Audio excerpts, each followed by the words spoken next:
Kobo Abe. He drew his own death. Japanese surrealism. Chapter 1. The Magic Crayon. On the outskirts of the city, in a place perpetually drenched by rain and heavy with kitchen smells, lived a poor artist named Argon. He stayed in a tenement house, in a room right next to the communal restroom. The tiny room, just 10 feet by 10 feet, seemed larger because there was nothing in it except a single chair against the wall. The table, the bookshelves, the easel, and even his paint box had all been sold to buy bread. Now only the chair and Argon himself remained. But how much longer could those two hold out? Dinner time was approaching. How sensitive my nose has become, Argon thought. In the complex medley of aromas, he could easily distinguish the nuances. Oh, the golden ochre of pork boiling in the butcher shop near the railroad. The emerald green carried by the wind from the fruit stand. The stirring chrome yellow emanating from the bakery. And the sad sky blue azure of the mackerel the landlady was frying downstairs. Yes, Argon hadn't eaten a thing since morning. A pale face, a wrinkled brow, a constantly twitching Adam's apple, a slumped back, and trembling knees.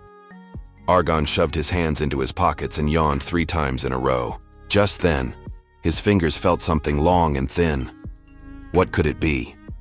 A red crayon. He wondered how it had ended up in his pocket.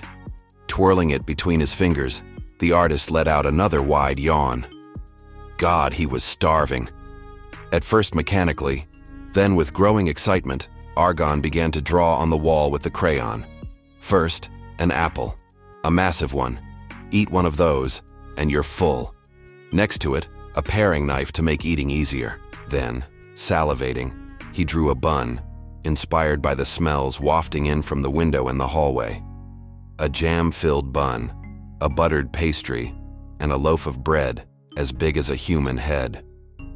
His eyes could see the toasted, crunchy crust covered in appetizing cracks. His nostrils were tickled by the intoxicating smell of yeast. Next to the bread, a whole brick of butter. He should probably draw some coffee too, freshly brewed with steam rising from it. And on a saucer, 3 sugar cubes, each the size of a matchbox. His consciousness was gradually enveloped by a fog. His mind flashed with images of bakery jungles, mountains of canned goods, seas of milk, and gardens of cheese and beef. Exhausted, the artist drifted off to sleep. He was jolted awake by the sound of something falling and the clatter of breaking dishes. The sun had already set. The room was dark. What was that? Looking toward the source of the noise, Argon held his breath. A broken cup. The spilled, still steaming liquid could be nothing other than coffee. Beside it lay an apple, bread, butter, sugar cubes, a spoon, a knife, and, fortunately, an intact saucer. And the pictures drawn in crayon on the wall had vanished. It couldn't be. Blood began to pulse through his veins, and Argon approached on tiptoe. It wasn't true. It couldn't be. Did such things even happen? Yes, but it was all happening in plain sight. The coffee smelled so strong it was stifling. How could it not be real? He touched the bread crust with his finger. Then, gathering his courage, he licked a sugar cube. Well, Argon, do you still not believe it? No, it's true, I believe it. But it's terrifying. Terrifying to believe. Terrifying but a fact. After all, it was edible. Finally full, Argon sighed with relief. But he immediately remembered the source of his satiety and grew anxious again. He took the red crayon and examined it closely. No matter how much he stared, it wouldn't make things any clearer. To be sure, he had to try one more time. If the same thing happened again, then everything was real. He wanted to draw something new, but in his impatience, he drew an apple again. No sooner had he pulled the crayon away from the wall than the apple fell to the floor. So it was true. If a phenomenon repeats itself, it is real. The laws of the universe had changed. Fate had shifted. Misfortune had vanished. Oh, the era of the full stomach, a world where every wish comes true. God, I'm so tired. I want to sleep. Well then, let's draw a bed. The crayon was as precious as life itself, but a bed was an absolute necessity when one had a full stomach. Besides, the chalk wore down slowly, so there was no point in being a miser. Oh, to fall asleep happy for the first time in his life. One eye closed instantly, but the second refused to shut. Anxiety about tomorrow weighed on him. Today was fine, but what about tomorrow? Eventually, the second eye closed as well.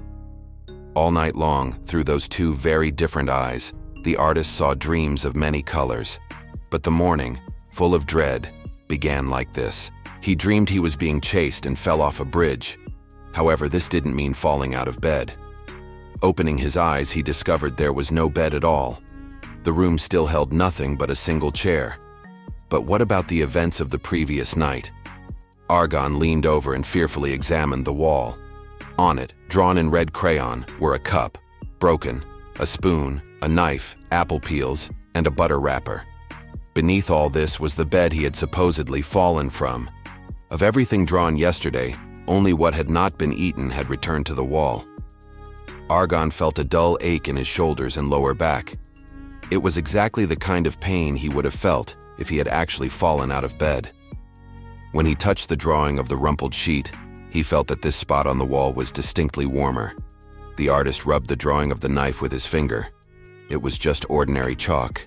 It smeared immediately, leaving a dirty streak. He tried drawing another apple, but the drawn apple had no intention of turning real and falling to the floor. When Argon rubbed it with his palm, nothing remained of it at all. Happiness had been a one-night dream. It was all over, and life was back to what it was before. Or was it? No, it had become 10 times more bitter, and the hunger was 10 times stronger. Perhaps what he had eaten yesterday had turned into crumbs of chalk and plaster in his stomach. Argon went to the communal sink and drank a whole liter of water, scooping it up in his cupped hands. Then he stepped out into the dreary, gloomy street, still shrouded in dawn mist.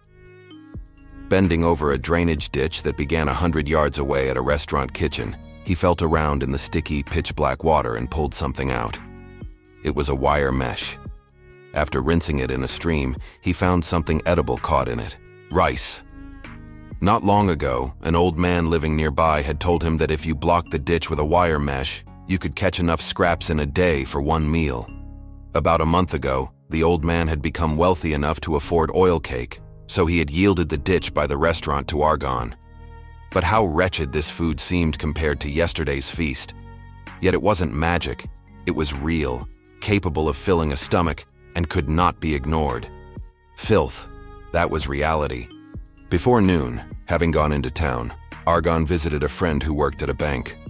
The friend, with a grim smile, asked, "Is it my turn today?" Argon nodded, his face frozen and devoid of expression.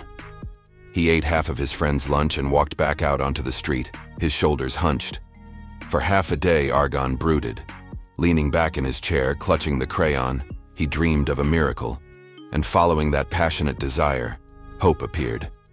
Then, a premonition that the magic would return at sunset grew into a certainty. The neighbor's radio announced it was 5 o'clock in the afternoon. Argon stood up and drew bread, butter, a tin of sardines, and a cup of coffee on the wall. Beneath it all, he didn't forget to draw a table so nothing would fall to the floor like the night before. And he waited. The sun set.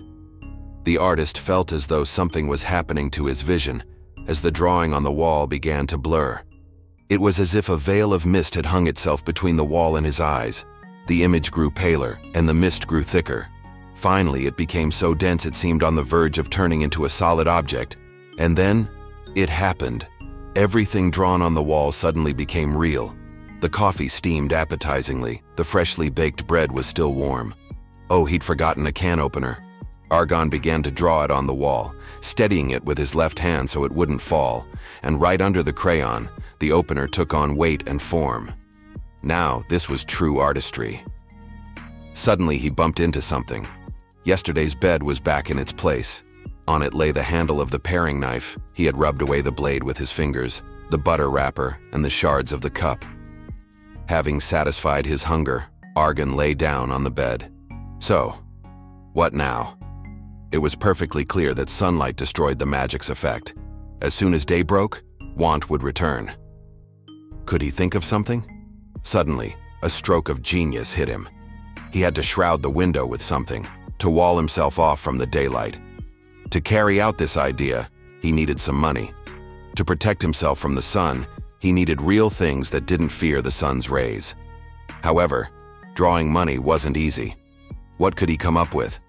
A fat wallet. Opening it, Argon saw that his plan had worked. There were more than enough banknotes in the wallet. This money would vanish with the coming of day, but it would leave no trace, so there was nothing to worry about. Still, to be safe, he went shopping far from home. 2 thick blankets, 5 sheets of black velvet paper, a box of nails, and 4 wooden slats. On the way, he bought a cookbook that caught his eye at a second-hand bookstore. With the remaining money, Argon drank a coffee and found that the coffee from his drawing was just as good. For some reason, this put him in high spirits. Finally, he bought a newspaper. First, the artist tightly sealed the door, draping it with a blanket and 2 sheets of velvet paper. Then he fixed the window, nailing it shut at the corners with the wooden slats. From the relief and a sudden wave of indifference to everything in the world, Argon's thoughts blurred. He slumped onto the bed and fell asleep. Opening his eyes, he felt a coiled steel spring inside him, ready to snap at any moment. A new day, a new life, a tomorrow surrounded by a golden glow, then the day after, then many, many more days, all waiting submissively. Argon smiled a happy, slightly bewildered smile. The moment was waiting for him to create it with his own hands, unfettered and free in his choice. Oh, what a brilliant time! But why this faint trace of sadness beneath his heart? Perhaps God felt the same just a moment before the creation of the world. His lips parted in a grin. Argon drew a large wall clock. With a trembling hand, he set the hands to 12 o'clock. From this moment, the countdown of a new era begins. The room was becoming stifling, and Argon drew a window on the wall facing the hallway. But what was this? The window remained just a drawing. After a little thought, he realized that the outside world beyond the window was missing. That is, it was drawn incompletely and therefore could not become real.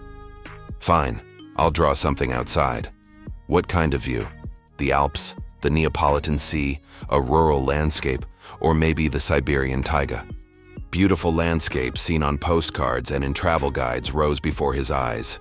However, when you know you must settle on just one thing, it's very hard to decide. I know, he thought. I'll draw myself a bottle of whiskey and a piece of cheese and think this over without any rush. But the more he thought, the more difficult the task seemed. No matter how you looked at it, this was no laughing matter. This is more important than anything I've drawn so far. No, it's more important than any painting ever created by man. It's not enough to just depict a landscape pleasant to the eye. The sea, mountains, streams, or gardens. Suppose I draw mountains. I won't just be creating mountains. What will be beyond them? Cities, seas, or a desert? What kind of people will live there? What kind of beasts will roam? Without even knowing it, I will be creating them too. I cannot treat this simply as a side effect of making a window. This is a whole process of world building. My hand will determine the fate of the universe. Can I really leave that to chance? No. The world outside the window is a serious matter. I must paint a picture unlike any man has ever created. Argon sank into deep thought. He spent the first week coming to the unpleasant realization of the sheer immensity of the task of creation. The room was once again filled with canvases and the smell of paint. Dozens of sketches and studies lay everywhere. The more Argon reflected, the more impossible the task seemed. Once, throwing his hands up in frustration, he almost decided to leave it all to chance, but he stopped, realizing that his role as a creator would then amount to nothing. Furthermore, if only a small part of the universe were created according to his will, what guarantee was there that a combination of circumstances beyond his control wouldn't drag him back to his past life, back to starvation? After all, the crayon would eventually wear down. No, he had to create the entire world himself. The following week was spent in gluttony and drinking. In the third week, Argon fell into a despair bordering on madness. The canvases were covered in dust again. The smell of paint had faded away. The fourth week began. He finally made up his mind. This resolve was born of desperation, for he could wait no longer. Terrified of creating the world in the window with his own hand, and unable to shoulder that responsibility, Argon decided to rely entirely on chance, to draw a door in the wall, and let the nature of the new world be determined by what he found behind it. Even if nothing came of this idea, and the same city outskirts lay behind the door, it was better than the responsibility for an entire universe. To hell with it all, as long as he could find a way out of this deadlock. For the first time in all this time, Argon put on his jacket. After all, the fate of a whole world was being decided. With a steady hand, he took the miraculous crayon and drew a door. His breath caught. And no wonder. For a human being, there is perhaps no greater shock than opening a door behind which lies the unknown. Perhaps, as a reward, death itself awaits there? He took the handle. Stepping back, he shoved the door open. Light exploded in his eyes like a blast of dynamite. Timidly opening his eyelids, Argon saw an immense plain, shimmering under the rays of the midday sun. Everywhere he looked, not a single shadow stretched to the horizon. In the deep blue sky, not a single cloud. A dry, hot wind carried dust from place to place. Why, this was simply a living manifestation of a horizon-line sketch, the starting point of any painting. Well, the crayon hadn't decided anything. Everything had to be created from scratch. He had to draw mountains on this plain, water, clouds in the sky, grass and trees, beasts and birds, fish in the waters. In short, he had to remake the entire world. Despondent, Argon collapsed onto the bed. Tears flowed in a torrent from his eyes. Chapter 2. The Creation of Eve. Something rustled in his pocket. The newspaper he'd bought that first evening. He had completely forgotten about it. On the front page, a bold headline, "Border violation at the 30th parallel." On the second, an even larger photograph of Miss Japan. Below, in small print, "Protest by District N Public Employment Organization and mass layoffs at Plant X."